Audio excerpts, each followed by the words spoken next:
Alrighty, guys. Good morning. So, I thought I was going to hop on today, be able to rap a little bit about our Boston Celtics and this performance last night. However, with that being said, there were some things brought to my attention in a post-game interview by Mr. Smart.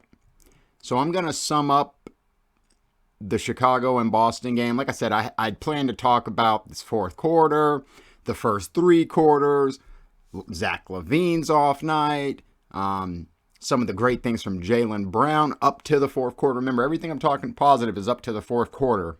Then I was going to talk about how Jaylen Brown goes nearly the entire quarter without getting a shot or two off.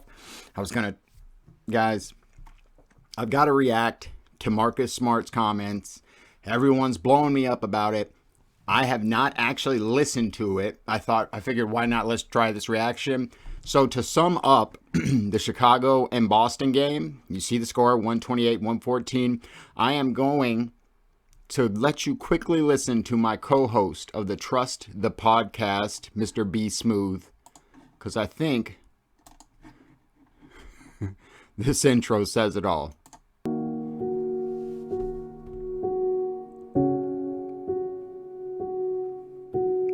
Damn, Bobby. Yep.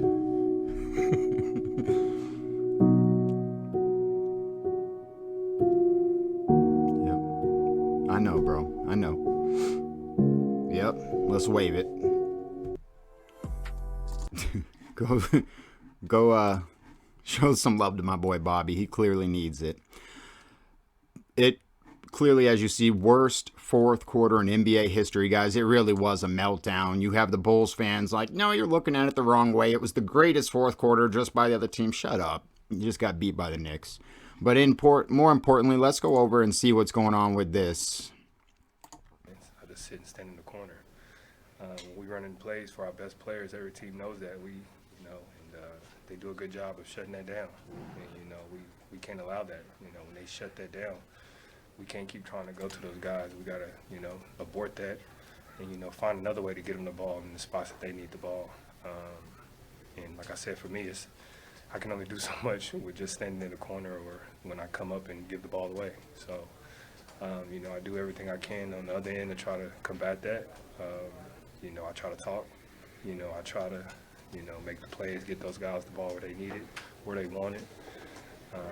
Yeah. I mean, there's been a lot of kind of trying to target mismatches and go to the post or isolation for JB and JT. Would you rather kind of stick with the more complex plays in the crunch time and try to just find that flow? I mean, I would just like to play basketball. Every team knows we're trying to go to Jason and Jaylen. And every team is programmed and studied to stop Jason and Jaylen.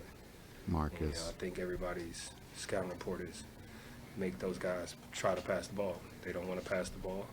And that's something that they're going to learn. They're still learning, and we're proud of the progress they're making, but they're going to have to make another step and find ways to not only create for themselves, but create for others on this team, to open up the court for them later down in the game where they don't have to always take those tough shots or take tough matchups when they do get the one-on-one, and then you bring in a trap. Just reading that. And it's something that, we've been asking for them to do. And they're learning, So we just got to continue to help those guys do that and to help our team. I want to go back to Marcus Smart. Shout out to NBC Boston. I love you all. Marcus, Jesus Christ. All right, guys. So I want to believe that, because what he's basically saying there, he starts off by talking about the ball. What can I do without the ball in my hands? Blah, blah, blah. I have to believe he is not referring to shooting the more. I have to believe he is referring to ball movement. He obviously is referring to their ISO ball and not passing. I have to believe that, because if he's talking about shooting more, let's be clear. Mr. Smart, I believe, is shooting like historically bad.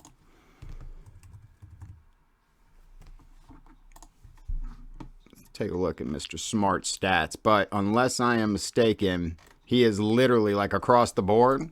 shooting career worst, stats, points career worst, like pretty much everything across the board. Let's take a look. Here we go. Where are we at? Field goal, 29%. 3, 28%. Points, 8 a game. As you can see here recently, all the way back to his rookie year. And I don't see the stat here, but I also know he is as high as he's ever been in turnovers. So you essentially got Marcus Smart, who is offensively at a career worst performance-wise, shooting from the field and the three-point percentage worse than he's ever. He's in the 20s. He's only averaging 8 points a game. I think he's averaging 4 or 5 assists, but he's also averaging like 3 or 4 turnovers. He's clearly frustrated. He's resorted back to this role of basically standing in the corner and shooting, but there's something else, and it's been with him this entire time. If you go watch, me and Bobby filmed our episode yesterday. We alluded to something's up with Smart, and there has been something since media day when he was bitching about the captains or whatnot. Something's up with him. I don't know what it is. The man, to me, almost is like playing like a man who didn't just sign a $20 million contract. Like, I feel like he's acting like this is a contract year for him and he's pissed because he's not performing well. Bro, you just signed a big contract. I don't get it. And then for him to go say these comments, I understand it, but that was such a stupid comment by Mr. Smart. Not smart at all, buddy. The fact that this team is already struggling. We were talking yesterday, I said it. Is it time to hit the panic button? It looks like it. And then this game happens. Historic fourth quarter collapse followed up by Marcus Smart pointing the fingers at people. That's not good. I don't think it's going to be well received. First, you're getting it from the coach. Now, Marcus, maybe he's thinking as a leader. But, bro, you haven't acted like a leader at all this year. I was saying it yesterday that I have supported and loved this man the entire time he's been in Boston. But I finally am at the point where I don't think he is the right fit for this team. I just don't. I don't see it. I haven't seen it. And with all the changes that have been going on, the only thing that is consistent is the core personnel. The Smart, the Tatum, the Brown. Something has to change, guys. This is that interview. Man, I don't even know where we go from here after that. I believe this team is 2-5. They've got Orlando, Miami, and then Dallas coming up. This team might be looking at a 3-7 after 10.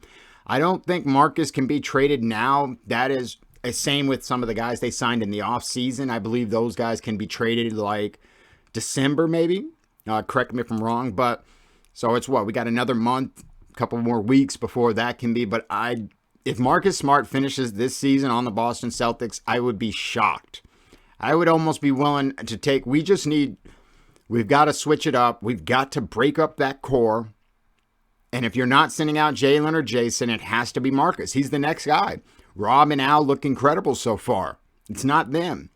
It is the fact that when you have your superstars kicking and driving, when they're kicking, it's out to the guys like Marcus Smart. Imagine if that was a Duncan Robinson or a Buddy Hield or... I'm just talking shit, guys. I'm venting. I'm frustrated as a Celtics fan. Especially when you start seeing all this. Like, you see this type of interview from a supposed captain, the most tenured Celtic, without question. This is not good. This is not a good start to the season. Where do we go from here? Let me know below, guys.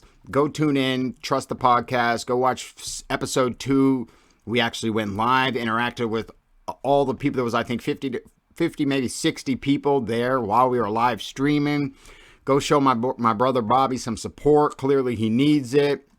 Otherwise, guys, I don't know. I don't know where we go from here. But how well will this be received by the Jalens and Jason? One can only guess. Until the next time, guys. Jags to riches. Thank you so much for your time. Please like and subscribe. You know the vibes. Oh, man. What do we do with these Celtics? At least it wasn't my boy Brad. Shout out to Brad. He's got to be on cloud 9. I love you guys. Have an incredible day.